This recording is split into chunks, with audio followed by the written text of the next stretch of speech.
You think you're chasing her because you want her. But the truth is darker. You're chasing her because you've forgotten who you are without her. Every message you overthink, every moment you wait for a reply, every time you compromise your standards just to be chosen, you chip away at your power. And with each desperate step, you become less of the man she was ever capable of desiring.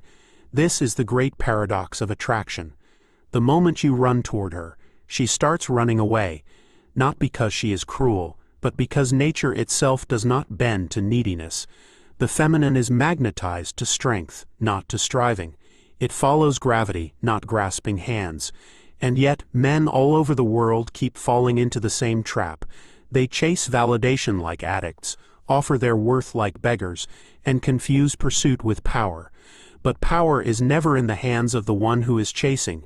Power belongs to the one who isn't moved. If you've ever been ghosted after doing everything right, if you've ever watched her pull away the moment you showed how much you cared, if you've ever wondered why your kindness is repaid with indifference, this book is your wake-up call, because what you call love is often just self-abandonment. This book is not about tricks, lines, or strategies to make a woman want you. It's not a manual for manipulation or a script to play a part. It's a mirror, and it will show you the version of yourself you became in the pursuit of being loved. It will expose the small betrayals, the way you silence your opinions to stay likable, the way you sacrifice your boundaries to stay chosen, the way you forget your mission just to orbit around someone else's gravity, and it will demand that you stop. Because this is not a book about getting women. It's a book about becoming the man who no longer chases them. Because his presence pulls them in naturally. It's a book about returning to your center, reclaiming your authority, and understanding a universal law that governs attraction, power, and respect. What chases is always weaker than what is chased. You will learn why chasing reverses polarity and kills desire. You will understand how feminine energy responds instinctively to leadership, direction, and strength, and why she pulls away from the man who surrenders these things to win her. You will build a frame so unshakable that her storms no longer move you, a presence so grounded that her chaos orbits around it, and a sense of self so strong that love becomes a choice, not a need. By the time you finish this journey, you will no longer wait for messages or validation.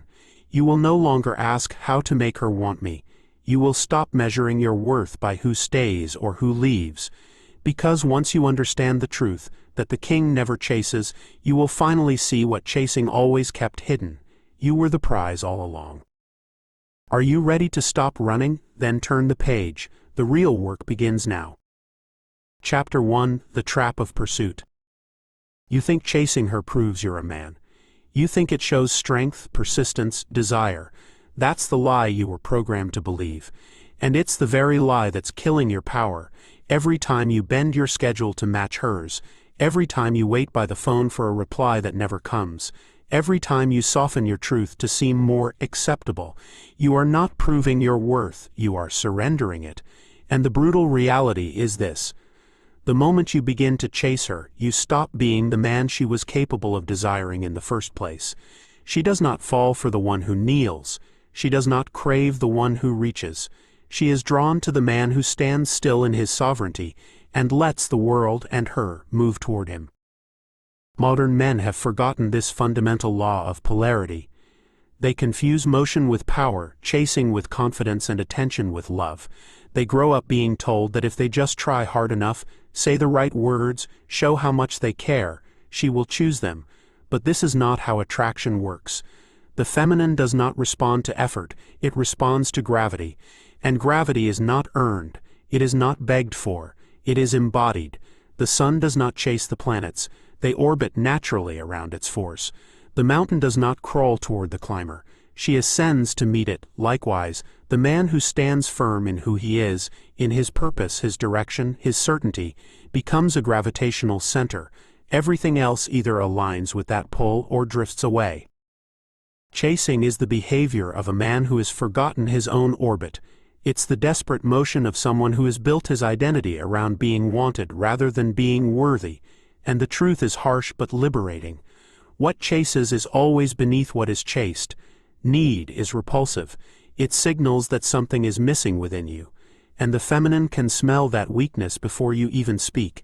It tells her, this man is not the anchor, he is the storm. And no matter how kind, how generous, how devoted you are, a storm is not what her nature seeks. She craves the container, the structure, the force she can trust to hold when everything else falls apart. And that man, the one she truly wants, cannot exist while you're running after her shadow. The trap of pursuit is not just about losing her respect, it's about losing yourself. Because with every step you take toward her approval, you take a step away from your mission. With every ounce of energy you invest in convincing her of your value, you abandon the work of becoming valuable. The man who chases ends up orbiting a life that is not his own, living by someone else's choices, reacting to someone else's movements. He stops building, he stops leading, he stops being, and when that happens, attraction dies. Not because she is cruel, but because her nature cannot follow a man who is no longer going anywhere. So the first lesson is this: stop moving, stop running, stop trying to be chosen. A man's power is not in how far he is willing to chase, but in how deeply he is willing to stand. Build a life so complete, a mission so unshakable, a presence so undeniable that she has no choice but to move toward it. And if she doesn't, you keep walking, you keep building, you keep becoming, because the man who remembers his orbit does not chase, and precisely because of that, everything worth having eventually finds its way to him. A man loses himself, not in a single moment of weakness, but in 1,000 tiny concessions that, over time, strip him of his power. It starts innocently, a message sent too quickly, a plan rearranged to suit her, a silence swallowed to avoid conflict. One by one, those small betrayals of your own center accumulate, until, without even noticing, you are no longer the author of your life. You are reacting to hers. And the most dangerous part is that the more you do this, the less she respects you. The more you chase, the less she wants to be caught. Because deep in her biology, a woman is not searching for a man who follows, she is searching for a man she can follow. And how can she follow you if you are already following her? The bitter truth is that when you chase, you invert the natural order of masculine and feminine polarity. The masculine is meant to be the axis, unmoving, grounded, directional, while the feminine is the energy that flows, responds, and spirals around it. When you reverse those roles, when you become the one in pursuit, you rob the dynamic of its power. The polarity collapses. The attraction that once sparked in her begins to fade. She might still appreciate you. She might still enjoy your company, but something primal, something beyond logic, turns cold. This is why the nice guy is so often rejected, not because kindness is undesirable, but because kindness delivered from a place of weakness is repulsive. She does not want a man who is trying to be chosen. She wants a man whose value is so self-evident that being chosen by him feels like a privilege. There is a deep psychological shift that happens inside a man when he stops chasing. He ceases to define himself by external outcomes and begins to root his identity in internal strength. He stops measuring his worth by who responds, who stays, or who validates him. Instead, he starts measuring it by how unwavering he remains in his purpose and how little he compromises what truly matters. And when that shift occurs, something extraordinary happens. Women start to feel it. They sense the weight of a man who is no longer available to be swayed by attention. They sense the power of someone whose life is already moving with direction, with intensity, with inevitability, and that presence, not the pursuit, is what pulls them closer. You must understand that desire is not a negotiation. It is not something you convince someone into feeling. It is a natural reaction to strength, certainty, and groundedness. When a man builds his life with such clarity that it doesn't slow down for anyone, women are drawn to that motion, not because he's trying to impress them, but because his very existence creates an upward pull they want to be part of. They don't want a man who tries to become their world. They want a man who already has a world. They don't want a man who asks, "How can I fit into your life?" They want a man who says, "This is where I'm going. Join me or watch from behind." That is the essence of masculine gravity, the power to draw things toward you simply by refusing to move off your path. If this sounds cold or detached, that's because strength often does. But understand this: detachment is not apathy, it is mastery. It is the recognition that your value is not something anyone else can give or take. It is the unshakable knowing that you are the prize, and that being in your presence is not a right, but an earned privilege. And when you embody that, the game changes completely. You stop waiting for replies. You stop obsessing over mixed signals. You stop bending your life into shapes that please someone else. Instead, you walk forward, unbothered and unyielding, and everything that is meant for you begins to follow. Because nothing, not even the feminine, can resist a man who no longer chases. The man who chases is always 2 steps behind, not just physically, but energetically. He is the one reacting, adapting, overthinking, hoping. His mind is consumed by questions that betray his lack of power. Did I say the right thing? Should I text again? What if she loses interest? Each question drags him deeper into the quicksand of need, and the more he struggles, the deeper he sinks. That energy, frantic, restless, uncertain, is the exact opposite of what the feminine is drawn to. Women do not crave a man who is unsure of himself. They crave the one who moves like his worth is beyond question. They crave the man whose life doesn't stop when they pull away, whose world does not crumble when they go silent. They crave the man who never hands them the power to define his value. And here's the part most men refuse to face. The chase is not about her, it's about your emptiness. It's about the hole you're trying to fill with attention, validation, and acceptance. You think you're running after love, but what you're really running from is yourself. You fear the silence of your own company. You fear the weight of your unfulfilled potential. You fear confronting the man you could be if you stopped distracting yourself with the pursuit of women. And so, instead of building a life that commands respect, you spend your energy chasing affection that was never yours to begin with. It's not love, it's avoidance. And as long as you chase, you will never escape that cycle. A man's worth is forged in solitude. It's built in the hours when no one is watching, when no one is praising, when no one is validating. That is where discipline is carved into your bones. That is where your purpose sharpens into something unbreakable. That is where you learn to stand so firmly in your own value that you no longer seek proof of it from anyone else. And when that happens, something primal shifts. You stop seeing women as saviors and start seeing them as companions. You stop seeing their attention as a reward and start seeing it as a reflection of the standard you already hold. You stop chasing because there's nothing left to chase. You are already whole. When a man operates from that place, he doesn't beg to be chosen. He chooses. He doesn't wonder if he's enough. He is enough, with or without her. His presence is a statement. I am the prize. I am the direction. I am the storm and the stillness. And if you wish to be part of this, step into my world, or stay where you are. That kind of man doesn't chase opportunities. Opportunities chase him. He doesn't fight for attention. Attention bends toward his gravity. He doesn't worry about who stays or who leaves because he knows that nothing truly meant for him will ever need to be pursued. This is the first step in reclaiming your masculine power. Refuse to run. Stand so firmly in who you are that anyone who wants to be part of your life must rise to meet you. Build a mission that is too strong to pause. Cultivate a presence too grounded to waver. Speak with a certainty that leaves no room for negotiation. And watch how everything, women, respect, loyalty, love, begins to flow toward you. Because the truth is eternal and merciless.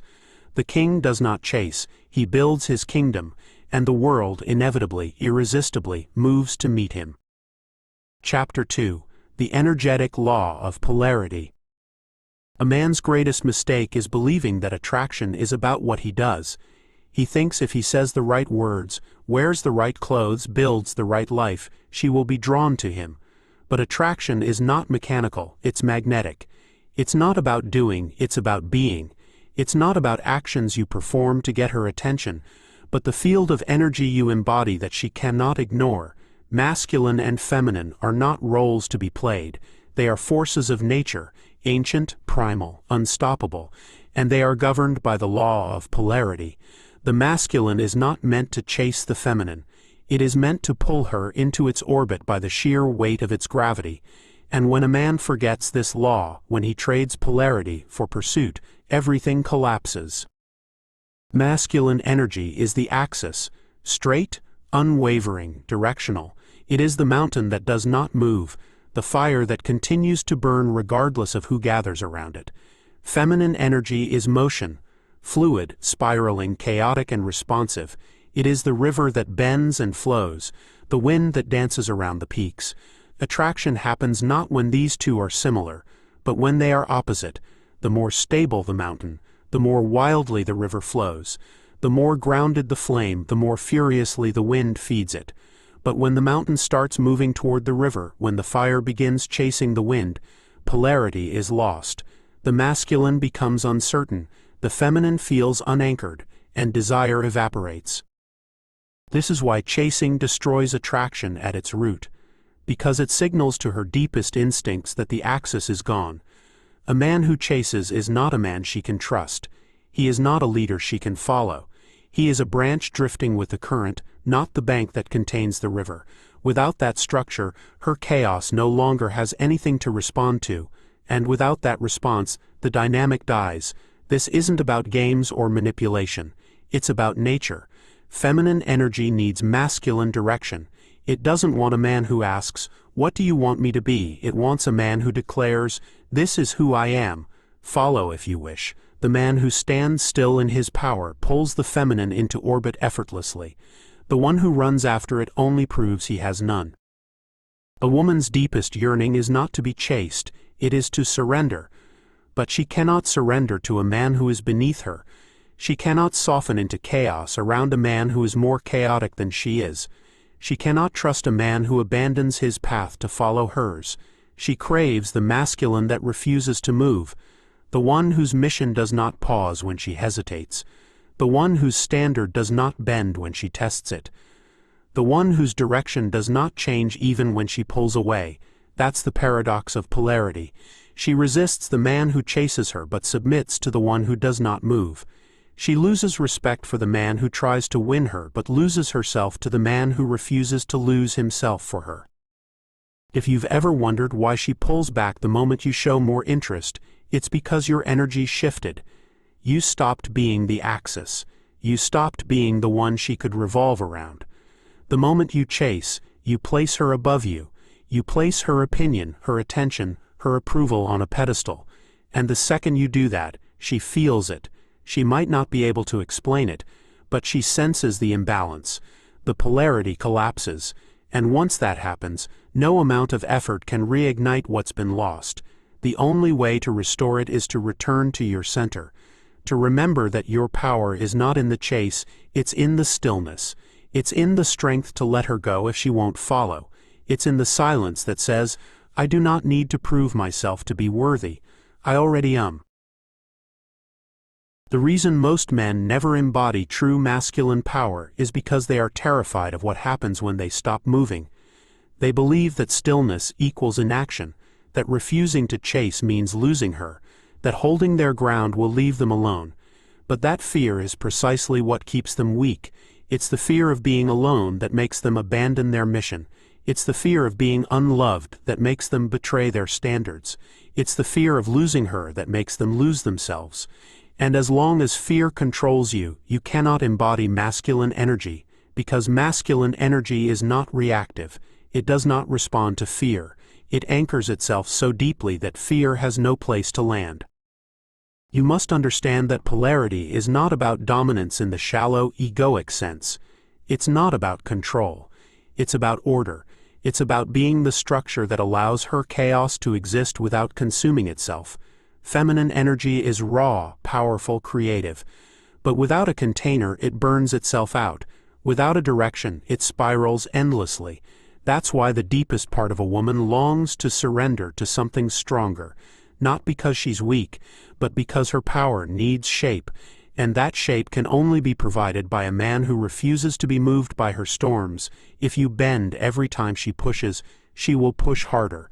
If you fold every time she tests, she will test deeper.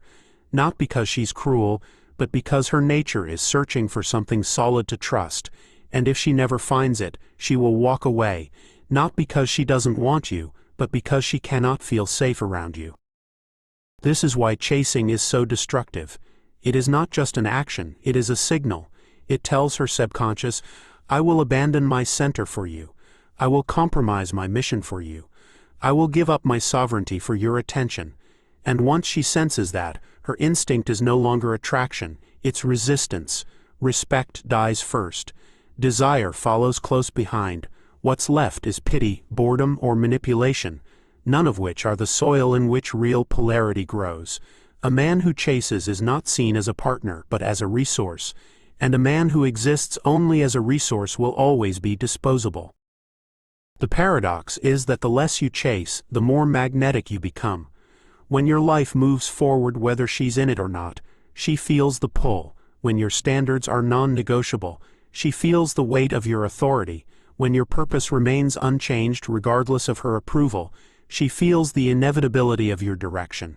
It's not arrogance, it's alignment, and it's precisely this alignment that awakens the feminine instinct to follow. Because deep down, she does not want to lead. She wants to trust. She wants to surrender to a force that is stronger than her own emotions. She wants to orbit something greater, and that something must be you. There's a reason women test men. They're not trying to frustrate you. They're trying to find the edge of your strength. They're searching for the line that will not bend.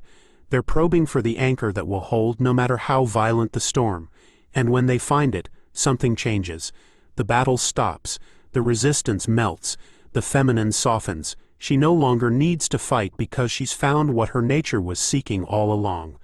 A man who cannot be moved from his purpose. This is the essence of polarity, and it is only possible when you stop chasing and become the axis she's been waiting to revolve around. The uncomfortable truth that most men never face is that a woman's deepest attraction is not to the man who gives her everything she asks for. It's to the man she cannot move, not because he is stubborn, not because he is indifferent, but because his foundation is deeper than her storms. She does not consciously choose this. It is an instinct coded into her biology. Her feminine chaos seeks containment. Her fluidity seeks structure. Her emotion seeks the weight of presence. When she senses that nothing she does, no silence, no seduction, no withdrawal, can pull you off your path, something ancient awakens within her. Trust, safety, surrender. And with that surrender comes desire of a kind she cannot explain. It is not logical. It is primal. It is older than language. It is the magnetic pull of polarity doing what nature designed it to do.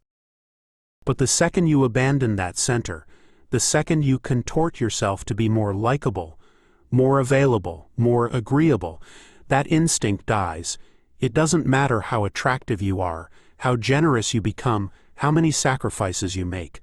Once she senses that she can sway you with emotion, manipulate you with distance, or control you with approval, the polarity collapses. You are no longer the axis, you are the orbiting body, and no woman can deeply desire what she is forced to lead. She might still enjoy the comfort of being adored, but comfort and desire are opposites. Comfort makes her relax. Polarity makes her burn. And the woman who feels nothing to surrender to will eventually look for something or someone stronger. The reason so many relationships deteriorate is because men forget this. At the beginning, they embody polarity without realizing it. Their focus is on their mission, their purpose, their direction. She is drawn into that field, into that movement, into that presence. But as the connection deepens, they start chasing comfort. They start prioritizing her mood over their mission. They start letting her emotional storms dictate their actions. Slowly, piece by piece, they surrender the gravity that drew her in. And then they wonder why her desire fades. They call her cold, distant, confusing. But she is simply responding to the shift. She no longer feels the field she once surrendered to.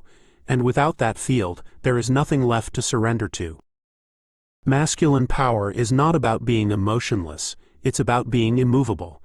It's about remaining so anchored in your mission that no storm can redirect your course. It's about being so grounded in your worth that no withdrawal of attention can make you beg. It's about speaking from such deep certainty that no disagreement can make you doubt yourself. This is what polarity demands. Not a man without feeling, but a man whose feelings never make him abandon his throne. That's the man who commands respect. That's the man who awakens desire. That's the man the feminine instinctively revolves around, because he is not chasing her. He is leading, and she cannot help but follow. So burn this truth into your mind. Attraction is not built in motion, it's built in gravity. It is not about what you do to win her, it's about what you refuse to do to keep her. When you stop chasing, you stop broadcasting need. When you stand still, you become the thing that everything else orbits. And when you embody that, the feminine doesn't need to be convinced. She feels it, and once she feels it, nothing can stop her from moving closer. Chapter 3: Lack repels, presence attracts. A man who chases is a man who reeks of lack. It's in the way he texts too quickly, in the way he over-explains himself, in the way his energy leans forward before she's even taken a step toward him. He thinks these actions show interest, but they don't. They broadcast emptiness. They scream that his sense of worth is incomplete, that his validation depends on her reaction, that her attention is the oxygen his ego can't breathe without. And nothing kills attraction faster than the scent of need, because need is the opposite of power. Need tells her subconscious that you are not the mountain, you are the climber begging to be accepted, and no woman will ever feel pulled toward a man who is already pulling on her. Presence, on the other hand, is the language of kings. Presence says, I am already whole. It says, I do not require you to validate me. I choose to share my reality with you. It's not arrogance, it's sovereignty, and women feel that difference in their bodies long before they understand it in their minds. A man who is rooted in presence is magnetic without trying. He doesn't need to prove himself because his worth is self-evident. He doesn't rush to impress because he knows who he is. He doesn't beg for attention because he understands that attention is drawn to the strongest gravitational field, and he is that field. The irony is that the more you try to convince a woman of your value, the more you prove you don't believe in it yourself. Every time you chase, you're confessing that something is missing within you. Every time you overgive, overextend, overexplain, you're announcing that your identity depends on her approval. And the feminine instinctively recoils from that energy, not because she's cruel, but because it doesn't feel safe. A man who needs her validation today will need her permission tomorrow. A man who can't stand alone will eventually lean on her for everything, and deep in her bones, she knows she cannot trust a man like that.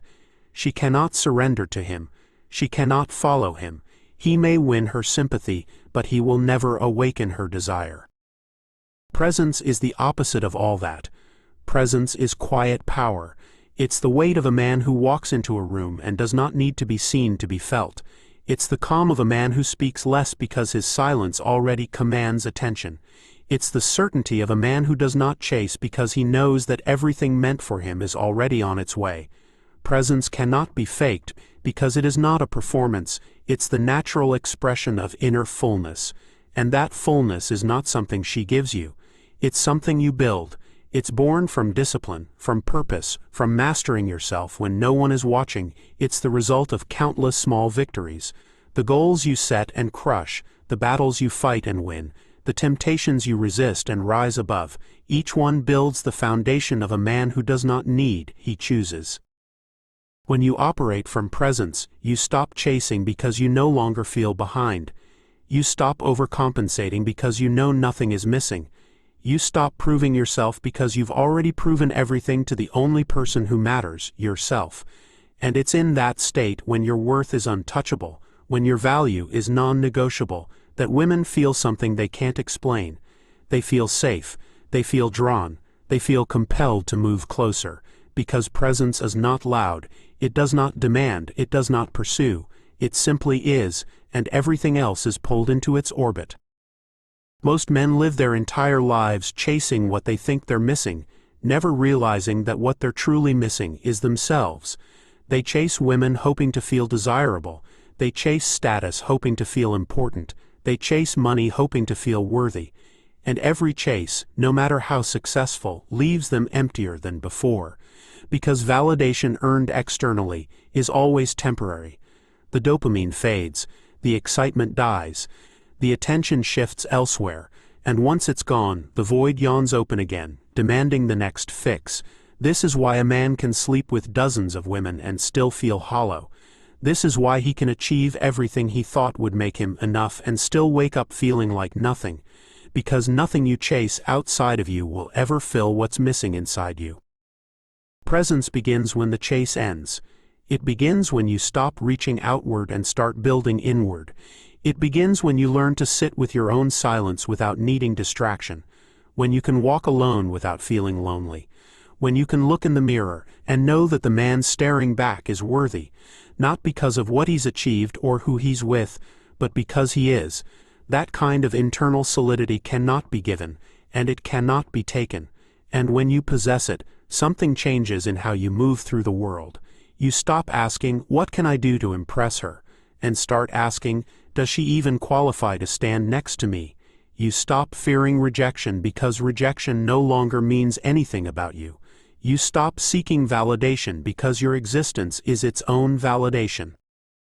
This is why presence is so magnetic, because it's rare. The modern world is built on insecurity. It feeds on attention, comparison, approval. Most men are desperate for validation, and women can feel it before a word is spoken. But when a man who does not need validation enters her space, he stands out like fire in the dark. His energy doesn't lean forward, it pulls back, yet it draws her closer. His eyes don't search, they observe, steady and unbothered. His body language doesn't seek permission, it commands space. He doesn't speak to prove his value. His silence proves it for him. And the deeper she looks, the more she realizes. This is not a man she can manipulate or control or own. This is a man she can only choose, and because of that, the choosing becomes infinitely more powerful. Understand this: women are not attracted to what needs them. They are attracted to what doesn't. They don't want to complete you. They want to be invited into a reality that is already complete. They don't want to become your source of happiness. They want to amplify the happiness you've already built. They don't want to guide your direction. They want to follow a man who already has one. This is why presence is irresistible. It is the state of already being whole. It communicates without words that your world will continue with or without her, and paradoxically, that is what makes her want to be a part of it. When you embody this, you stop fearing what will happen if she leaves, because your foundation is unshakable. You stop worrying about how to keep her, because nothing worth keeping needs to be held so tightly, and you stop trying to convince anyone of your worth, because you understand that your worth is not up for negotiation. This is the quiet, commanding power of presence. It doesn't run, it doesn't beg, it doesn't chase, it simply stands and lets everything else move toward it. Presence is not about what you say, how you dress, or how you perform. It's about the energy that radiates from a man who knows he is enough. That energy cannot be faked because it's built from the inside out. It's carved in the hours you spend doing the hard things when no one is watching.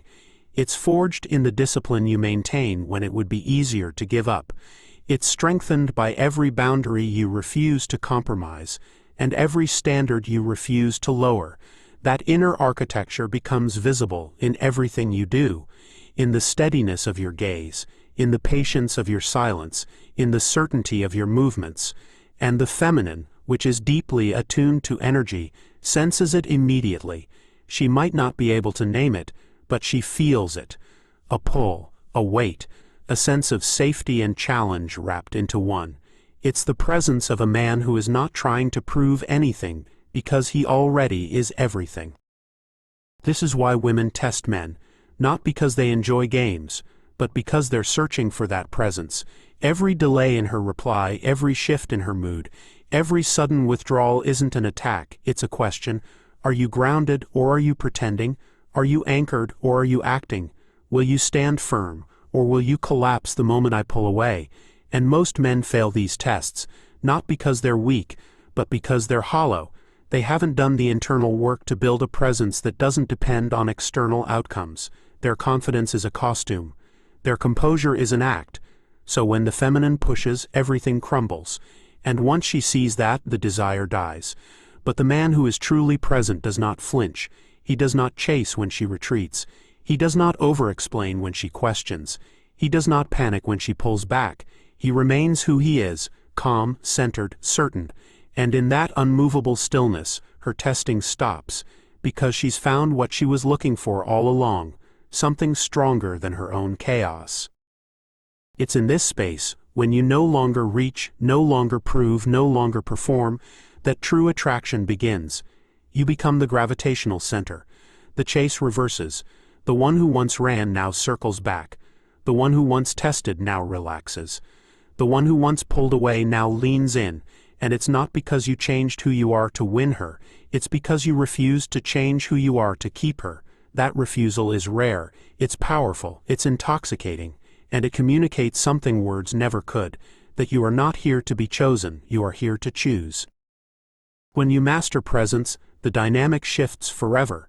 You no longer worry about who stays or who leaves, because your life remains full regardless. You no longer wonder what she thinks of you, because you know exactly who you are. You no longer fear being alone, because solitude has become your forge, not your prison. And from that state, attraction becomes effortless. You don't chase love, love finds you. You don't demand respect, respect is the only response you inspire. You don't beg for devotion, devotion becomes the natural reaction to your gravity. This is the paradox that every weak man misses. The less you seek, the more you attract. The less you need, the more you receive.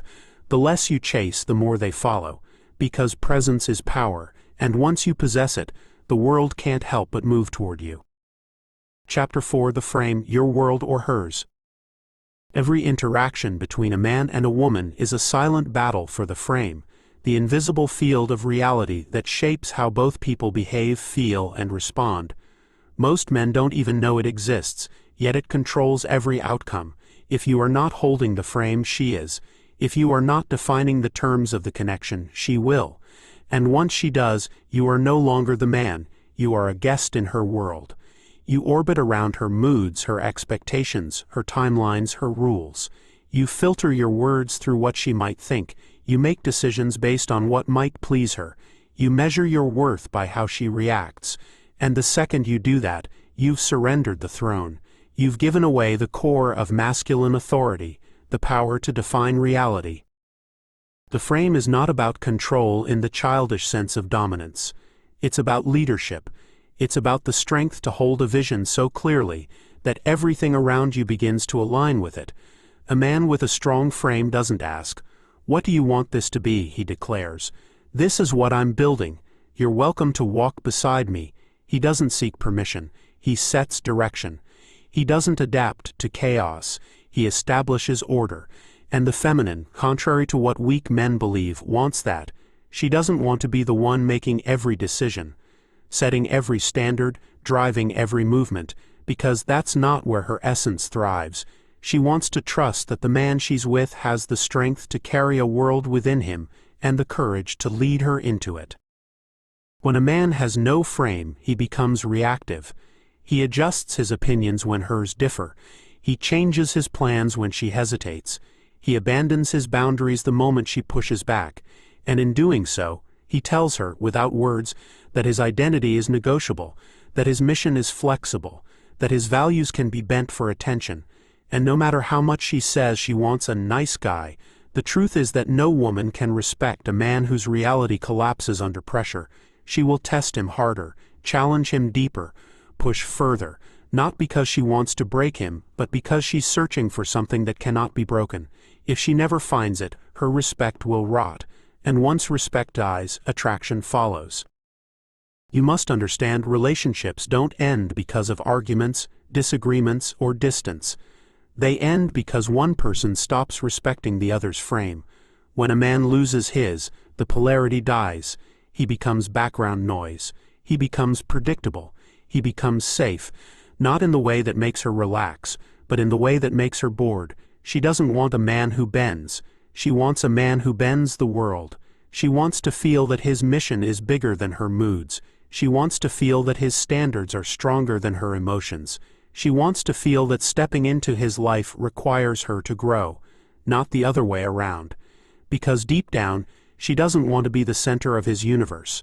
She wants to orbit a universe that is already moving with unstoppable momentum. This is why your frame must be non-negotiable. Your principles, your purpose, your direction, these are not things you compromise to win affection.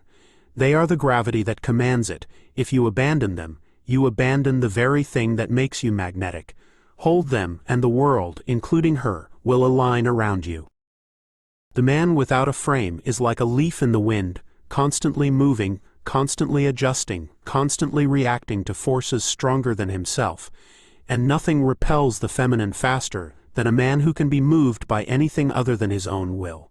She might smile, she might play along, she might even stay for a while, but deep inside, she knows he is not the anchor she can trust, because if your reality shifts every time she changes her mind, if your decisions dissolve every time she disapproves, if your principles bend every time she threatens to walk away, then you are not leading, you are following, and no woman truly desires the man she must lead.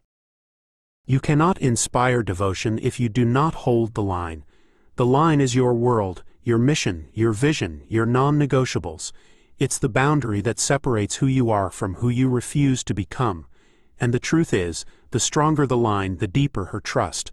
The more unshakable your frame, the more she can relax into her feminine nature. The tests that once frustrated you are not meant to destroy you. They are invitations. Invitations for you to prove that nothing, not even her approval, is more important than the direction of your life. And when you pass those tests, something shifts in her. Resistance melts into respect. Challenge becomes surrender. Doubt turns into devotion.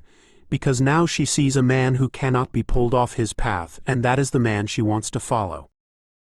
Every time you break your frame to keep a woman, you teach her that she can manipulate your reality. And once she learns that lesson, she will keep doing it, not out of malice, but out of instinct. The feminine is chaotic by nature. It wants to know where the edges are. It wants to know how deep the roots go. If your boundaries collapse under pressure, she learns that your edges are soft and your roots are shallow. And if they are, she cannot trust you with her chaos, because her chaos is infinite. Only a man whose roots are deeper than her storms can contain it. Only a man whose frame is stronger than her moods can give her the structure she craves, and only a man who does not lose himself in the storm can lead her through it. You must also understand that holding the frame is not about domination. It's not about control. It's about leadership. Leadership means you set the tone. You define the pace. You decide the direction. You are not demanding submission. You are offering safety. You are not enforcing obedience. You are creating trust. A woman will not follow a tyrant, but she will surrender fully to a man whose leadership is rooted in integrity, discipline, and purpose. That is the kind of frame that does not repel her freedom but magnifies it. Within it, she feels safe to soften, to express, to explore. Outside of it, she feels lost, and no amount of love will change that. The tragedy is that most men abandon their frame before they even realize they had one. They trade their mission for her attention, their standards for her comfort, their direction for her validation. And they tell themselves they're doing it out of love, when in reality they're doing it out of fear, fear of being alone, fear of losing her, fear of not being enough. But love that demands the sacrifice of your essence is not love, it's self-betrayal. And self-betrayal is the fastest way to kill attraction, because no woman can truly love a man who does not respect himself enough to hold the line. The man who masters the frame understands that his life is the kingdom, and every choice he makes is either building that kingdom or burning it to the ground. The walls of that kingdom are his values. They do not bend for comfort. The throne is his mission. It does not move for approval. The laws are his standards. They are not rewritten to please someone else. When a woman enters that kingdom, she must feel that she is stepping into your world, one that is already alive, already in motion, already full. If she walks into an empty space and sees you trying to build a world around her, the The polarity dies on the spot. She doesn't want to be the reason you build. She wants to be inspired by the world you've already built. And this is why holding the frame is not a skill, it's an identity. It's not a technique you use to get women. It's the natural result of knowing who you are and refusing to compromise it. A strong frame does not negotiate with chaos. It gives chaos something to organize itself around. It does not fear losing people. It filters out the ones who do not belong. It does not bend for approval. It stands so firmly that approval bends toward it. And once you embody that, you will notice how everything changes. Conversations shift. She starts to lean in instead of pull away. She listens more carefully, tests you less aggressively, respects you more instinctively. It's not because you're saying anything different, it's because your presence feels different. You are no longer orbiting her world, she is revolving around yours. But understand this clearly, if you do not define the frame, someone else will. And it will always weaken you. If you do not set the pace, she will. If you do not lead the direction, she will steer the course, and you will resent her for it. If you do not establish the standard, she will write the rules, and you will wonder why she doesn't respect you. Leadership is not something you do after she trusts you. Leadership is what creates that trust. Authority is not something you earn by pleasing her. Authority is what awakens her desire in the first place. And once you hand that authority away, you cannot simply take it back with words. You must rebuild it with action, with boundaries, with relentless alignment to who you are. There is a reason the most magnetic men in the world rarely ask for anything. They offer something instead. They offer direction. They offer vision. They offer strength. And because they offer something so few men have, women align themselves with that reality. They follow not because they are weak, but because his presence makes them stronger. They soften not because they are submissive, but because his certainty gives them permission to relax. That is the power of the frame. It does not push, it pulls. It does not demand, it invites. It does not chase, it attracts.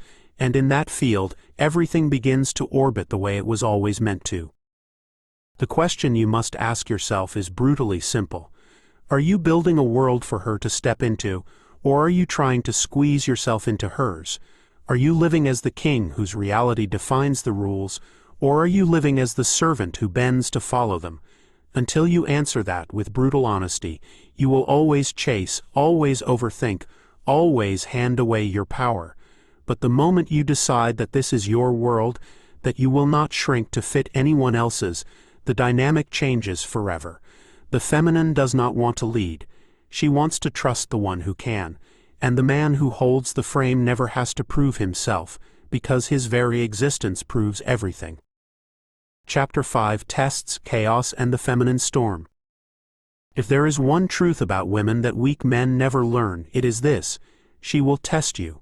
Not once, not twice, but endlessly.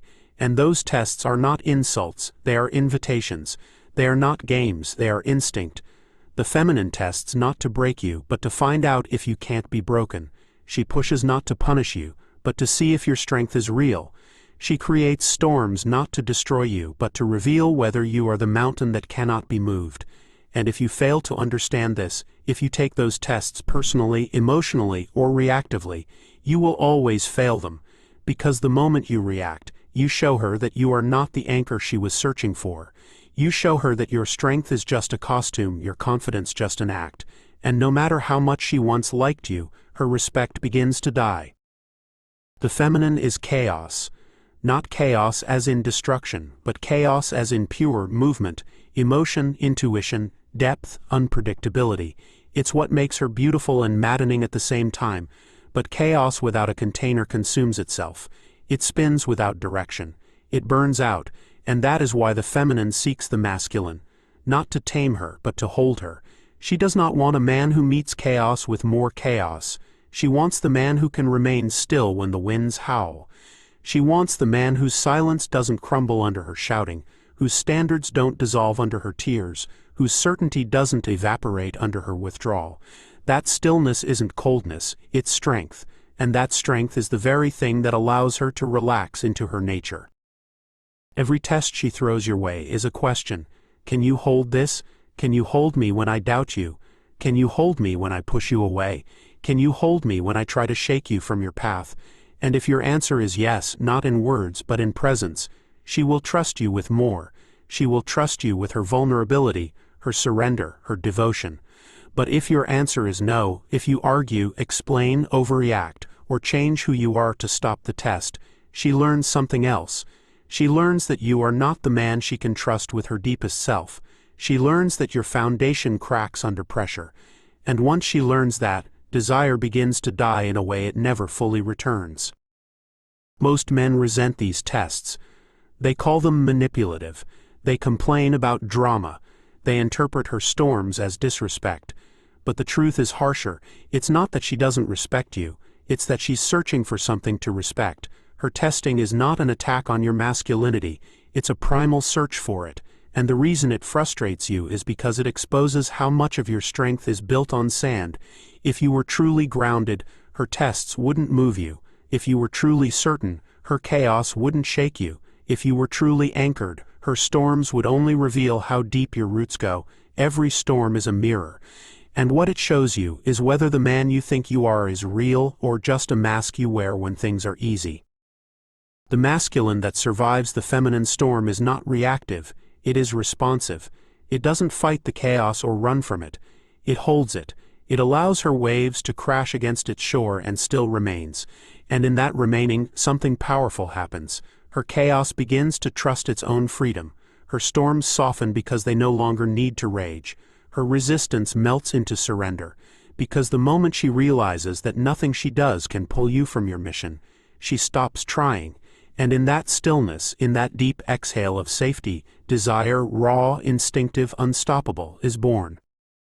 The reason most men fail these tests is simple. They take them personally. They interpret her emotional turbulence as disrespect, her withdrawal as rejection, her challenges as insults. But none of it is about you, not in the way you think. Her tests are not judgments of your worth. They are questions about your depth. They are not attacks on your masculinity. They are explorations of it. And when you respond with defensiveness, when you argue, explain, justify, or retaliate, you are answering those questions with weakness. You're telling her that you don't understand her nature. You're telling her that your emotional state is at the mercy of hers. You're telling her that your foundation can be shaken by words, moods, and moments. And the second she knows that, she stops looking at you as the anchor. Because how can she trust a man who cannot hold his own ground when the wind starts to blow? A woman's tests are primal, not personal. They are ancient mechanisms designed to separate the strong from the weak, the grounded from the insecure, the king from the servant. When she throws emotional storms your way, she's not trying to break you. She's trying to see what's left standing after the storm passes. If all that remains is resentment and self-pity, she knows she's dealing with a boy. If what remains is silence, patience, and presence, she knows she's dealing with a man. And that man, the one who doesn't flinch, doesn't chase, doesn't compromise his center, is the one she can finally trust. Because if you can hold your ground in the face of her chaos, she knows you can hold your ground in the face of life. This doesn't mean you tolerate disrespect or abandon self-respect. Holding the frame through chaos is not the same as accepting abuse. It means you do not react to emotional volatility. You respond from strength. If her mood swings, yours stays steady. If she withdraws, you don't chase, you remain. If she lashes out, you don't explode. You set the boundary calmly and firmly. You don't let the storm define your behavior. You don't let her emotional state rewrite your mission. You remain who you are, unshaken, unwavering, unyielding. And that is precisely what earns her respect, even if she never says it out loud. Understand that part of her wants to find your breaking point, and part of her hopes she never will. Because when she knows that nothing she does can pull you off your throne, she relaxes. The deeper the trust, the deeper the surrender. The deeper the surrender, the deeper the attraction. This is why the men who command the deepest desire are not the ones who are the most charming or entertaining. They are the ones who are the hardest to shake. They are the ones who can look into the face of feminine chaos, tears, anger, silence, seduction, and remain absolutely unmoved. And paradoxically, The moment they stop needing her emotional approval is the moment she craves theirs more than ever. You must learn to love the storm. Not because it is easy, but because it is sacred. It is the fire in which your strength is tested and tempered. It is the crucible where your masculine identity is forged into something indestructible. Without those tests, you would never know how strong you truly are. Without those storms, she would never know how much of herself she can safely give to you. Her chaos is not your enemy, it is your proving ground. And if you learn to stand tall in the middle of it, she will stop testing to see if you're a man. She will know you are one. The storm is not meant to be feared, it is meant to be mastered. And mastery does not mean you eliminate it, it means you stop letting it control you. It means that when she throws her most unpredictable moods your way, you remain centered. It means that when her emotions surge and crash like waves, you do not try to calm the ocean, you become the shore that contains it. The masculine does not win by suppressing the feminine, it wins by holding it. That is the essence of polarity. The stronger her chaos, the deeper your stillness must become.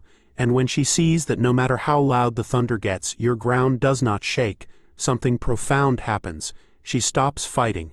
Because what she was searching for in all those storms wasn't victory, it was safety.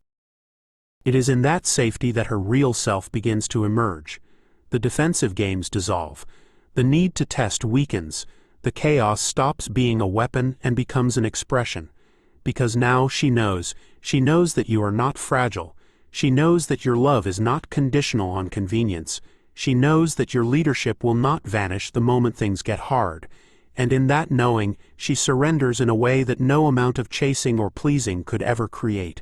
Her softness deepens, her devotion sharpens, her trust becomes something sacred, not because you demanded it, but because you earned it by being the man who could hold it all. Most men will never experience this level of connection because they run from the very thing that would make it possible. They panic at the first sign of emotional volatility. They recoil when faced with a test. They see chaos and retreat, not realizing that each test passed builds a new layer of trust, and each retreat destroys it. Every time you fail to hold the line, you confirm her deepest fear, that you cannot handle her in her fullness, that your strength is only surface level, that your leadership exists only when it's easy, and if she cannot trust you with her storms, she will never trust you with her soul. She may stay, but a part of her will remain guarded. She may love you, but she will never surrender to you. So stop running. Stop wishing for the storm to disappear. Stop praying for a woman who never tests you, because a woman who never tests you will never fully trust you. Instead, welcome the chaos. Expect it. Prepare for it. Let it sharpen you. Let it reveal the cracks in your frame so you can reinforce them. Let it carve depth into your masculinity until nothing can shake it. That is the work of a man, not to avoid the storm but to stand so firmly within it that it becomes powerless to move him. And once you reach that point, the game changes forever. You stop seeing tests as threats and start seeing them as opportunities. Opportunities to prove not to her, but to yourself, that you are the man you were always meant to be. And when you become that man, she doesn't just stay, she follows. Not because she has to, but because her nature cannot resist the gravity of the one who stands unshaken. Chapter 6. Lead, don't follow. There is a moment, usually subtle and almost invisible, when a man gives up his authority. It's not when he hands her the keys or lets her choose the restaurant. It's when he starts living in response to her instead of in alignment with himself. It's when he begins waiting for her approval before making a decision, when he shapes his plans around her comfort, when he adjusts his truth to avoid her disapproval. That is the moment the masculine dies. Not in a dramatic explosion, but in quiet, slow erosion. And once that happens, desire follows it into the grave. Because no woman, not one worth having, truly wants a man who follows. She may say she wants partnership, equality, collaboration. But underneath the surface, deeper than words, deeper than logic, her nature is craving something else entirely: leadership. Leadership is not about domination or control. It is not about barking orders or enforcing obedience. Leadership is about direction. It's about being the one who knows where he's going and why. It's about having a vision so compelling, so rooted in purpose, that those around you want to follow. A woman does not want to be dragged behind a man who's lost. She wants to feel the pull of a man whose path is clear. She doesn't want to carry the weight of steering the relationship. She wants to relax into the trust that you already know where it's headed. Leadership is not a demand. It's not something you ask for. It's something you embody. It's a silent energy that says, I have this, you can rest now. But most men have forgotten how to lead. They were raised in a culture that demonizes masculine direction, that tells them leadership is oppressive, that teaches them to equate strength with toxicity. And so they swing to the other extreme. They become passive, agreeable, eager to please. They outsource decisions to avoid conflict. They hide their ambition to seem humble. They silence their instincts to be supportive. And then they wonder why she stops looking at them with desire. They mistake her boredom for ingratitude, her withdrawal for confusion, her testing for cruelty. But none of those things are the problem. The problem is that they've stopped leading. They've stopped being the gravitational force that she wants to orbit around. They've become the satellite, circling her moods and preferences, instead of the planet she wants to revolve around. A man who leads does not ask, "What do you want me to do?" he says. "This is what I'm going to do, come with me if you choose." He does not shrink when challenged, he sharpens. He does not second-guess his path because someone disagrees. He clarifies it. His leadership does not require her to follow, but it always offers the invitation. And the more grounded that invitation is, the more irresistible it becomes. Because deep down, the feminine does not want to be in charge. She wants to trust. She wants to know that the man standing beside her will still be moving forward even if she hesitates. She wants to know that he will still lead even if she resists. She wants to know that his mission does not crumble the moment she questions it. That is leadership. That is what creates polarity. And that is why following will always kill the fire that leadership keeps alive. The weight of leadership is not for the faint of heart. It demands more than strength. It demands vision, conviction, and relentless self-respect. A man who leads must be willing to stand alone, to walk forward even when no one claps, to hold the line even when those closest to him question his path. Most men crumble under that pressure because they're addicted to validation. They need reassurance before they act. They need agreement before they decide. They need permission before they move. But a true leader asks for none of these things. He moves because the mission itself is sacred. He leads not because he wants approval, but because he knows that leadership is his nature, and denying that nature is death to his masculine core. A woman does not want to be the compass. She wants to be the wind. She does not want to chart the course. She wants to trust the man at the helm, and if she senses that you need her to steer, the polarity collapses instantly. She cannot relax into her feminine if she's constantly forced to step into the masculine role. She cannot surrender if she's the one making every decision.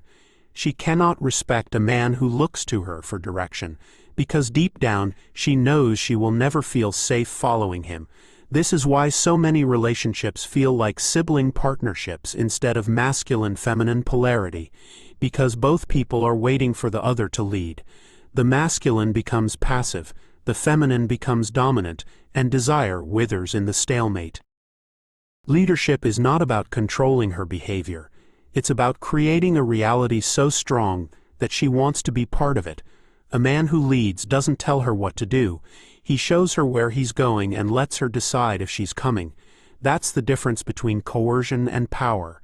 Coercion demands compliance, power attracts devotion, and devotion is only possible when she feels that your direction is unwavering, that your purpose is bigger than her opinion, that your actions are guided by something deeper than momentary emotion. When she feels that, something primal inside her shifts, her resistance turns into curiosity, her hesitation becomes trust, her tests become respect, because now she knows, this man will lead, with or without me, and that is the man she wants to follow.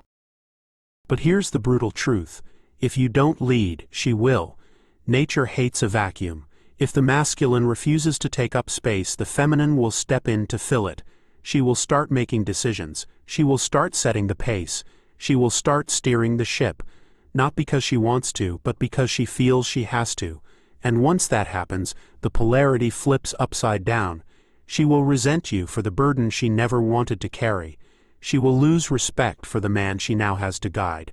And the desire that once pulled her toward you will evaporate, not because the love is gone, but because the roles have been reversed.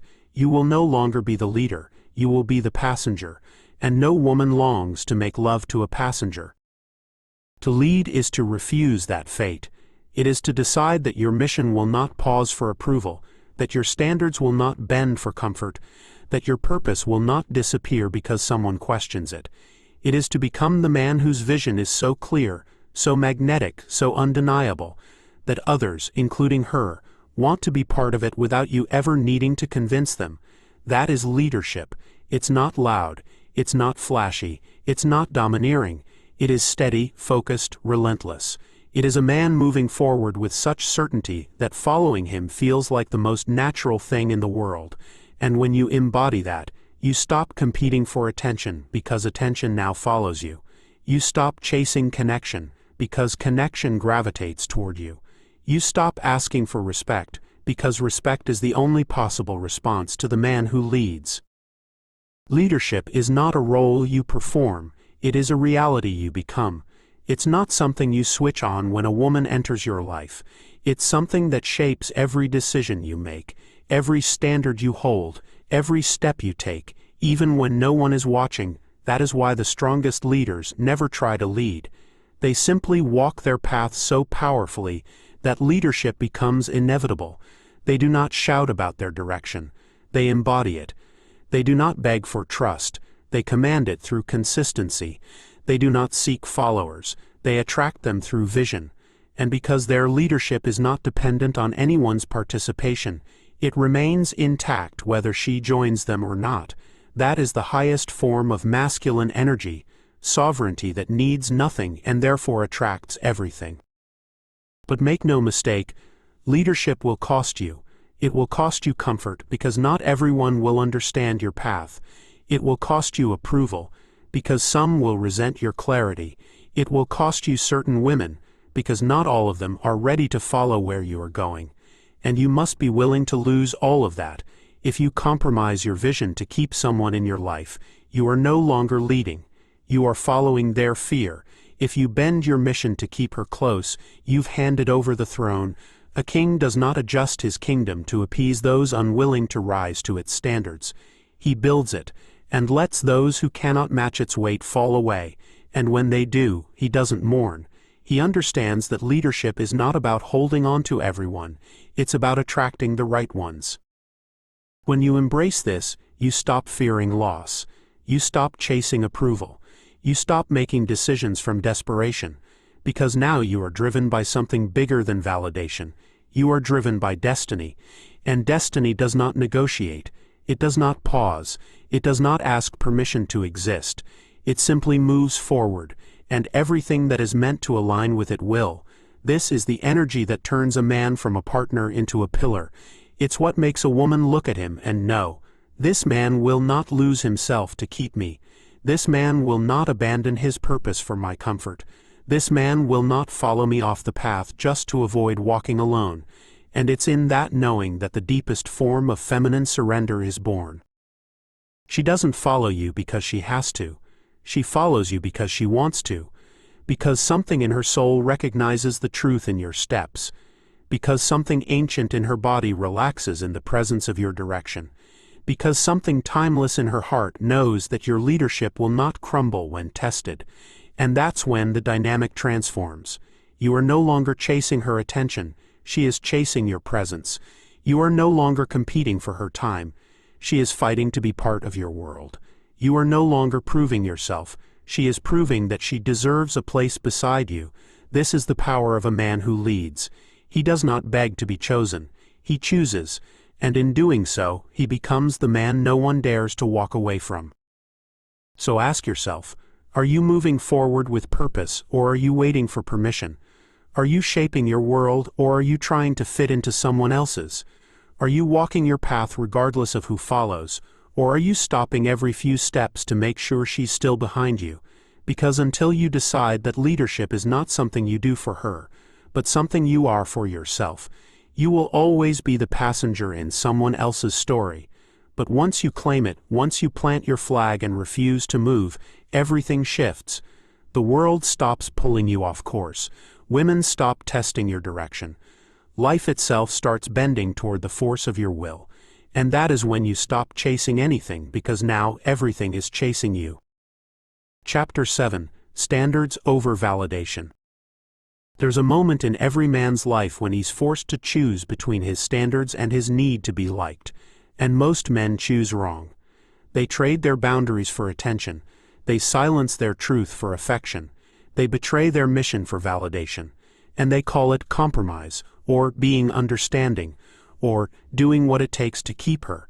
But what they're really doing is teaching the world and her that their integrity is for sale, and the price is always cheap, because once a man shows he's willing to lower his standards just to be chosen, he stops being respected.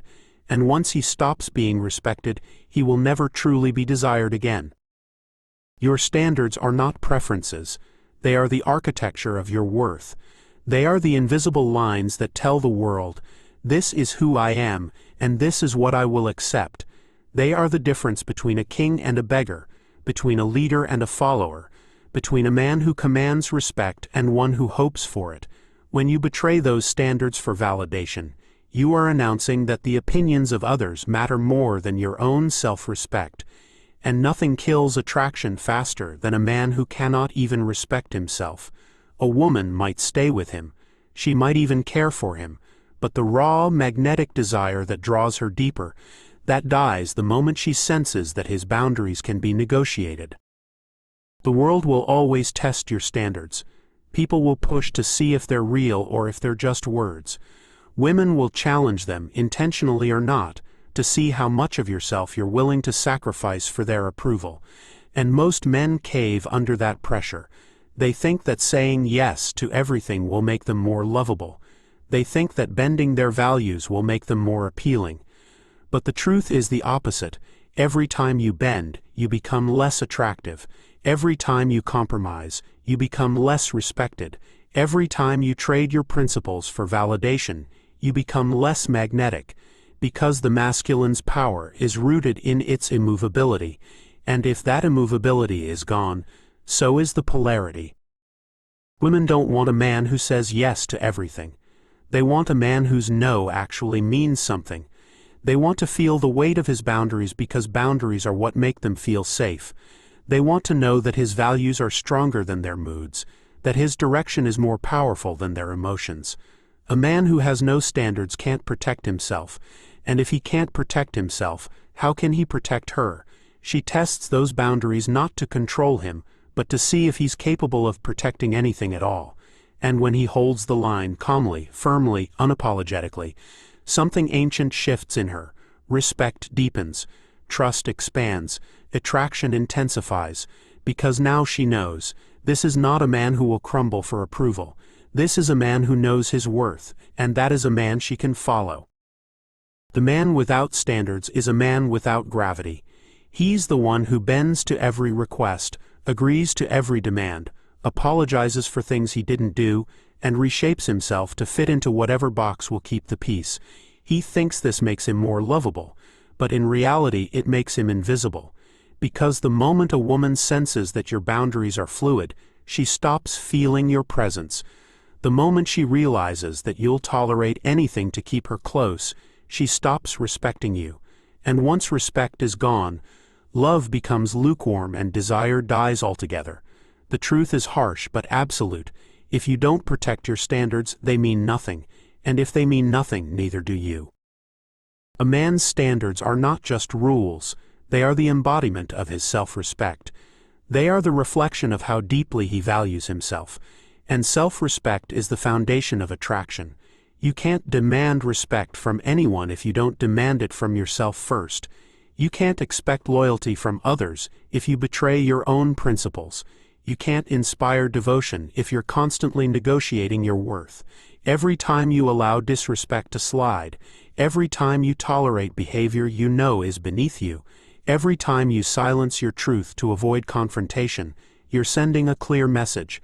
My validation matters more than my dignity. And once you send that message, you teach people, including her, exactly how to treat you. The reason most men give up their standards is fear. Fear of losing her, fear of being alone, fear of not being enough. But that fear is precisely what keeps them small. It's the reason they say yes when they should say no. It's the reason they tolerate disrespect under the disguise of patience. It's the reason they stay in situations that drain them, relationships that diminish them, and dynamics that slowly kill their masculinity. But the man who chooses standards over validation walks a different path. He understands that losing someone for holding the line is better than keeping someone by betraying himself. He knows that being alone in his truth is stronger than being loved in his weakness. He realizes that rejection is not a threat, it's a filter. It removes what is not aligned so that what is can come closer. A woman's respect for you is directly proportional to how unwavering you are in your standards. She might get angry when you hold the line. She might resist it. She might even walk away. But deep down, her nature is wired to respond to strength. And strength is the refusal to compromise your core for anyone. Over time, that strength creates something deeper than attraction. Trust. She knows that if you will not betray yourself for her, you will not betray her when life tests you. She knows that if your word means something to you, it will mean something to her. She knows that if your standards are unshakable, then the man behind them is too, and that knowing is what allows her to truly surrender, not to a man who is desperate to be loved, but to a man who will never abandon himself for love. There's a reason the most magnetic men on earth are often misunderstood at first. They don't bend for anyone. Their no is final. Their boundaries are non-negotiable. Their principles remain intact no matter who challenges them. And because of that, they repel the weak and attract the strong. They lose those who were never meant to walk beside them and draw closer those who are worthy of their presence. This is the paradox most men never grasp. The tighter you hold to your standards, the more people you'll initially lose. But the more powerfully you'll attract those who truly respect you. The weaker your boundaries, the more people will tolerate you, but none of them will admire you. And admiration, not tolerance, is the foundation of lasting desire.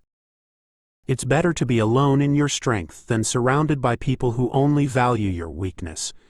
Because when you lower your standards to be liked, you invite mediocrity into every part of your life, not just your relationships. You attract women who see you as a convenience, not a prize. You attract friends who use you, not respect you. You attract opportunities that drain you, not elevate you. And worst of all, you start to believe that's all you're worth. The slow erosion of self-respect is how most men die long before they're buried. They give little pieces of themselves away, one boundary here, one compromise there, until there's nothing left but resentment and regret. But the man who refuses to betray himself builds a life that commands respect. Every boundary he enforces reinforces his worth. Every no he speaks strengthens the value of his yes. Every line he refuses to cross becomes a signal to the world. I know exactly who I am, and that certainty is what makes him magnetic. A woman cannot help but be drawn to a man whose reality is stronger than her emotions. She cannot help but desire a man whose approval is rarer than her attention. She cannot help but crave the man who will choose truth over comfort, because deep down, she knows that a man who protects himself will protect her too. You must be willing to lose anyone who demands you betray yourself. You must be willing to walk away from any dynamic that asks you to shrink. You must be willing to disappoint others to remain loyal to your mission. Because the man who chooses validation over standards becomes a slave. But the man who chooses standards over validation becomes a king. And kings are not chosen. They do not beg. They do not bend. They set the tone, and the world adjusts to them. When you reach that point, something profound shifts. You no longer chase approval, it arrives. You no longer seek respect, it's given. You no longer pursue love, it's drawn to you. Because nothing is more irresistible than a man who refuses to abandon himself. That is the ultimate paradox of power. The more you prioritize your standards over being liked, the more deeply you will be loved. Chapter 8. The Power of Walking Away. Every man believes he's strong, until it's time to walk away. That's when you see who's truly in control and who's just pretending. Because walking away isn't about anger, ego, or revenge. It's about sovereignty. It's the purest expression of self-respect. It's the moment you declare, I will not trade my dignity for your presence. I will not betray my mission to keep you near. I will not negotiate my worth for crumbs of attention. Most men can talk about strength. Few can walk when it's time to go. And yet, nothing commands more respect from a woman, and from life itself, than the man who is willing to walk away from anything that asks him to betray who he is. A man who cannot walk away is a man who has no leverage. He's a prisoner of his own attachment. He stays in situations that insult his soul because he's afraid of being alone. He tolerates disrespect because he's terrified of losing her. He keeps giving second chances to someone who keeps showing him who they are, not because he believes they'll change, but because he doesn't believe he can do better. That is not love. That is not loyalty. That is not strength. That is fear wearing the mask of devotion. And women can feel that fear instantly. They sense when a man is staying out of choice and when he's staying out of desperation. And nothing kills attraction faster than desperation, because desperation is the opposite of power. The ability to walk away is the ultimate filter. It separates what is meant for you from what is using you. It reveals who respects your boundaries and who only benefits from your weakness. It exposes who is drawn to your strength and who is feeding on your insecurity. Most men think walking away means losing something, but the truth is, when you walk away from what doesn't serve you, you're not losing anything. You're making space. Space for something better. Space for someone who meets your standards without needing to be convinced. Space for opportunities that align with your mission instead of distracting you from it. Space for a life that reflects your power instead of draining it. And here's the paradox. The moment you are truly willing to walk away is often the moment you no longer have to. Because that energy, the energy of a man who is not afraid to lose anything that isn't aligned, is magnetic. It flips the dynamic completely. Suddenly, you're not the one chasing her approval, she's chasing yours. You're not the one worrying if she'll stay, she's worrying if you will. You're not the one trying to prove your worth, she's trying to prove that she deserves a place in your world. That's the power of walking away. It doesn't just free you. It shifts the entire dynamic of attraction in your favor. And the men who understand this never beg, never chase, never plead. They walk, and the world follows. The truth is, your willingness to walk away is the loudest statement you will ever make. It says more about your value than any speech, any boundary, any declaration of self-worth. Because talk is cheap, anyone can say they have standards. Anyone can say they value themselves. Anyone can say they won't tolerate disrespect. But when the moment comes, and you stay anyway, all your words become meaningless. Every time you accept behavior you said you wouldn't. Every time you stay in a situation that drains you. Every time you beg for the bare minimum. You are teaching the world how to treat you. You're saying, my boundaries are negotiable. My worth is flexible. My dignity is for sale. And once that message is sent, it's nearly impossible to undo. A woman's respect for you is never measured by what you say, it's measured by what you walk away from. She might be impressed by your charm, your confidence, your ambition. But if she sees that you'll tolerate disrespect to keep her close, all of that admiration evaporates. If she sees that you'll betray your mission just to keep her attention, she'll never truly trust your leadership again. If she senses that you're afraid to lose her, she'll begin to wonder why she should fight to keep you. Because if you don't even value yourself enough to walk away, why should she value you enough to stay? Walking away is not about punishing her, it's about protecting you. It's not about proving a point, it's about proving your standard. It's not about manipulation, it's about clarity. It's the ultimate display of self-possession, because it shows that your happiness, your peace, your purpose are not dependent on any external circumstance. They belong to you, and no one has the power to take them unless you hand it over. And when you stop handing it over, when you stop chasing, tolerating, compromising, you become unshakable. You stop fearing loss because you understand that losing anything that requires you to betray yourself is not a loss, it's liberation. And the beautiful paradox is that this strength doesn't repel, it attracts. A man who can walk away is not cold, he's irresistible, because the feminine instinctively knows that this kind of man will never settle. He will never cling out of fear, he will never stay where he isn't valued. And that means if he chooses to stay, if he chooses her, it's real, it's intentional, it's powerful. That choice carries weight because it's made from abundance, not scarcity. And abundance is magnetic. It's why the men who are least afraid to walk away are often the ones women fight the hardest to hold on to. They don't stay because they need to, they stay because they want to, and that difference changes everything. The ability to walk away is not just a tool, it's a weapon. It's the blade that cuts through manipulation, the shield that protects your dignity, the throne upon which your sovereignty sits. It's the final and most powerful demonstration of masculine strength, the refusal to be owned by anything external. Because the man who cannot walk away will always be controlled by her approval, controlled by the fear of being alone, controlled by the illusion that love is something to be earned rather than something to be chosen. And a man controlled by fear is not a man, he's a hostage. Hostages don't lead, they don't command, they don't inspire devotion. They beg, they compromise, they settle, and in doing so, they extinguish the very qualities that once made them desirable. But the man who can walk away commands a different kind of presence. He moves through the world untethered. He knows that everything in his life, every relationship, every opportunity, every experience, is a choice, not a necessity. He knows that he is whole on his own, and that anything or anyone who enters his world must add to it, not complete it.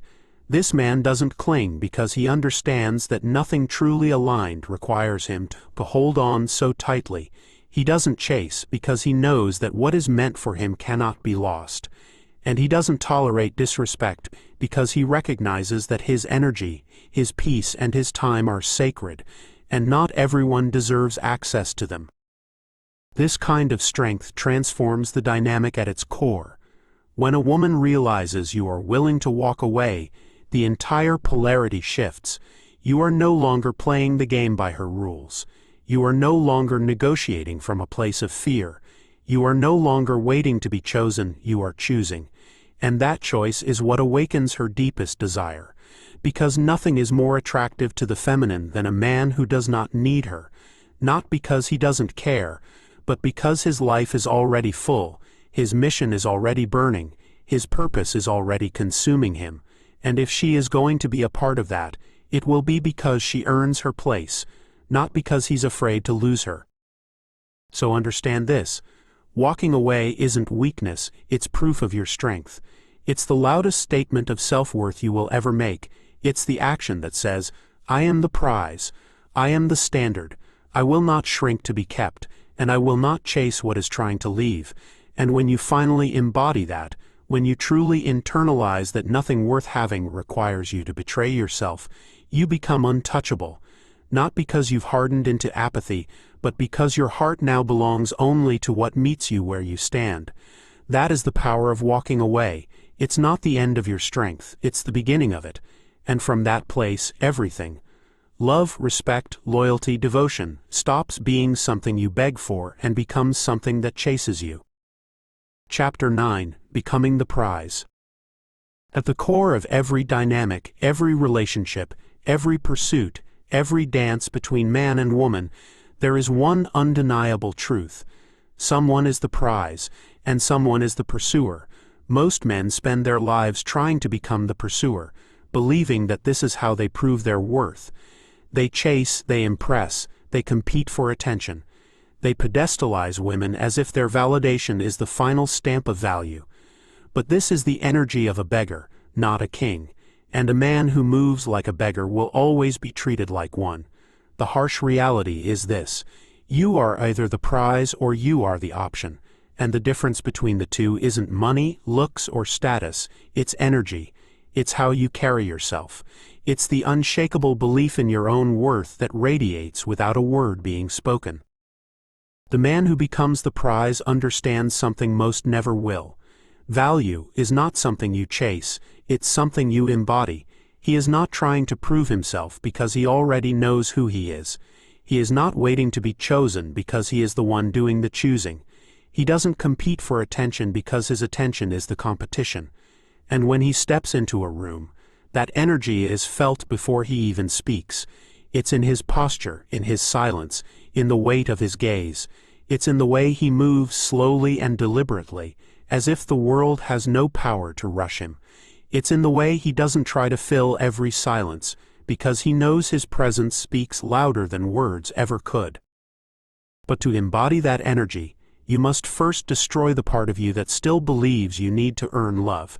You must kill the boy who was taught that affection is a reward for performance, that validation is proof of worth, that the feminine is something to win rather than something that chooses to follow. That programming is why men chase. It's why they overgive. It's why they tolerate disrespect and betray their standards. Because deep down they don't believe they are enough. And as long as you carry that belief, you will keep acting like the option, begging, performing, chasing, instead of being the prize. Becoming the prize begins when you reclaim your value from the external. When you stop measuring your worth by who texts you back, who validates you, who chooses you.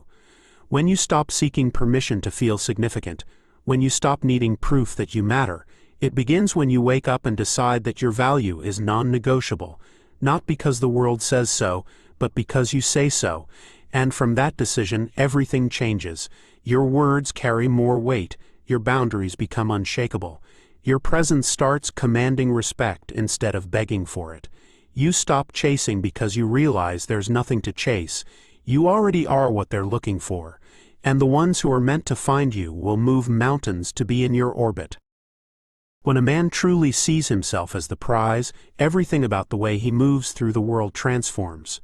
He stops rushing because he no longer fears missing out.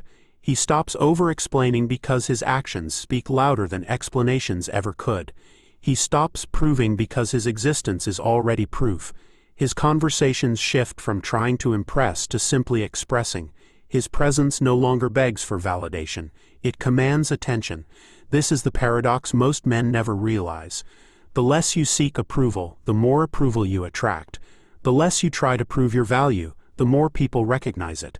The less you chase, the more they pursue. Because value that knows its worth doesn't have to scream, it's felt. Becoming the prize is not arrogance, it's sovereignty. Arrogance is loud, desperate, fragile. It needs constant validation to sustain itself. Sovereignty is quiet, grounded, immovable. It does not need recognition, but it attracts it effortlessly. And the difference lies in one fundamental truth. Arrogance is a mask for insecurity, but sovereignty is the embodiment of certainty. A man who is sovereign doesn't need to tell anyone he's high value.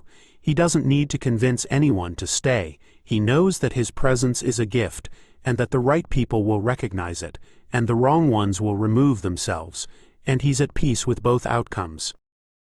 When you reach this state, your relationships stop being auditions and start being invitations. You no longer show up wondering if you're enough.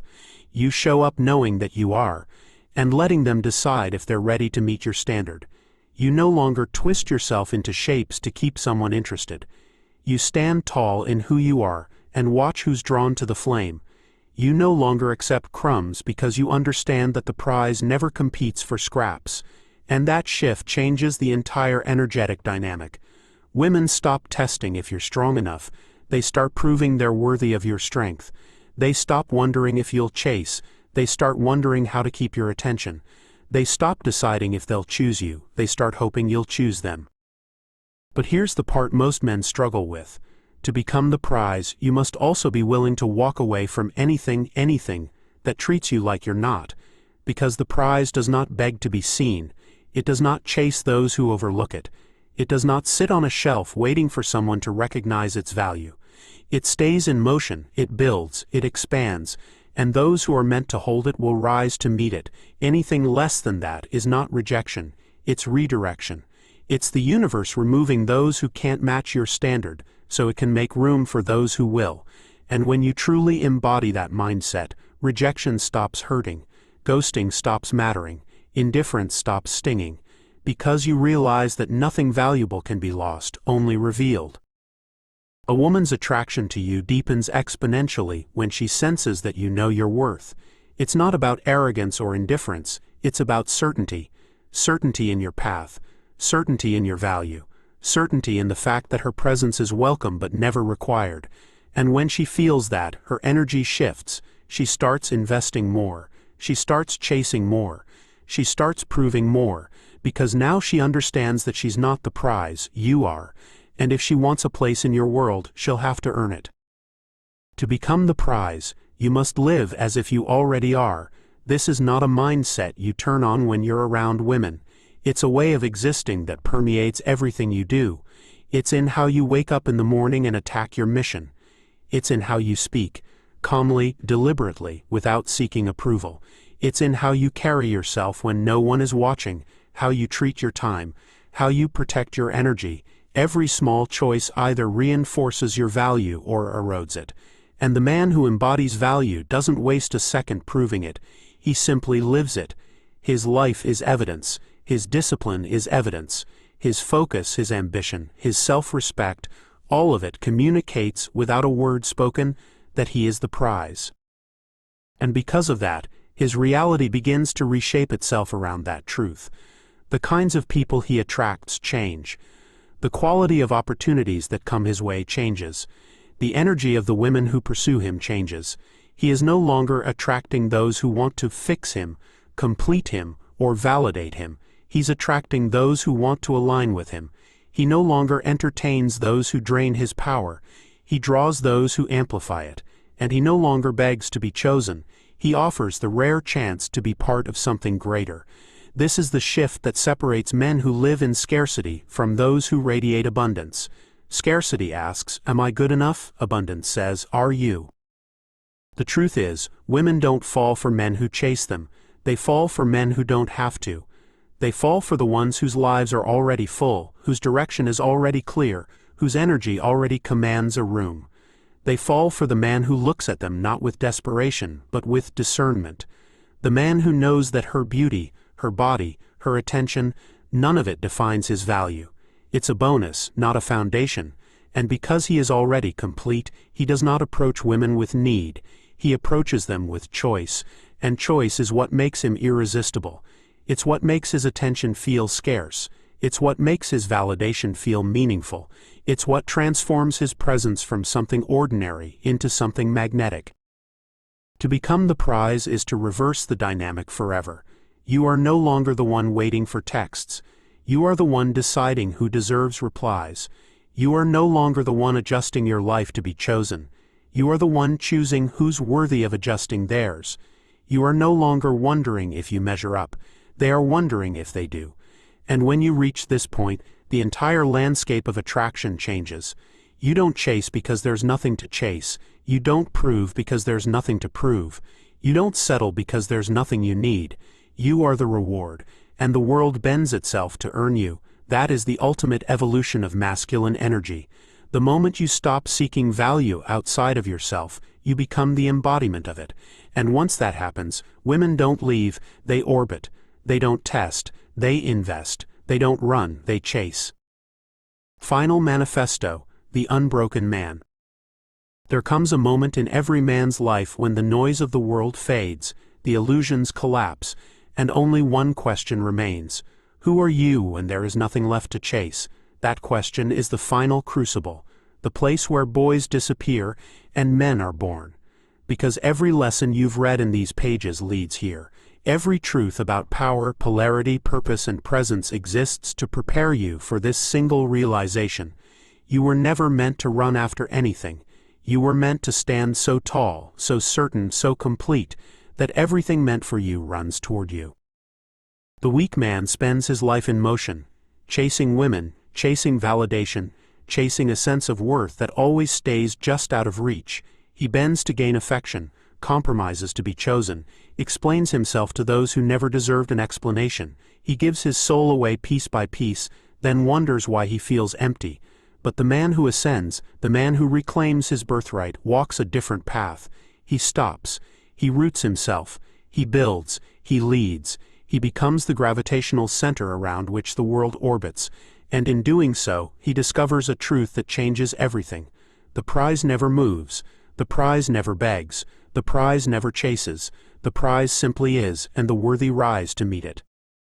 This is not about arrogance, it is not about dominance, it is about sovereignty. It is about knowing that your mission is sacred and your standards unshakable. It is about leading not because you crave power, but because power is your nature. It is about holding the frame even when the storm rages, speaking truth even when silence would be easier, and walking away even when every part of you wants to stay. It is about living from such depth that the world bends under the weight of your certainty. That is the man the feminine craves. That is the man life respects. That is the man the universe conspires to serve. From this moment forward, you no longer negotiate your value. You no longer explain your worth. You no longer chase what tries to run. You set the standard, and let others decide if they are willing to rise to it. You build your kingdom, and allow only the worthy through its gates. You walk your path, and whoever is meant to join you will match your stride. That is how kings move. That is how warriors lead. That is how unbreakable men live. So walk with gravity. Speak with authority. Stand with the unshakable knowing that nothing truly aligned will ever require you to betray yourself. And if something demands that sacrifice, leave it behind without looking back. Because the man who is willing to walk alone is the man the world cannot ignore. The man who no longer needs to be chosen is the man who is always chosen. And the man who refuses to chase will find, in time, that everything worth having now chases him. This is the code. This is the standard. This is the crown that cannot be taken, only claimed. And from this day forward, you wear it not for the world, not for women, not for validation, but for yourself, because you are the axis, you are the prize, you are the storm and the stillness. And the moment you accept that, you will never again run after anything. The world will run after you.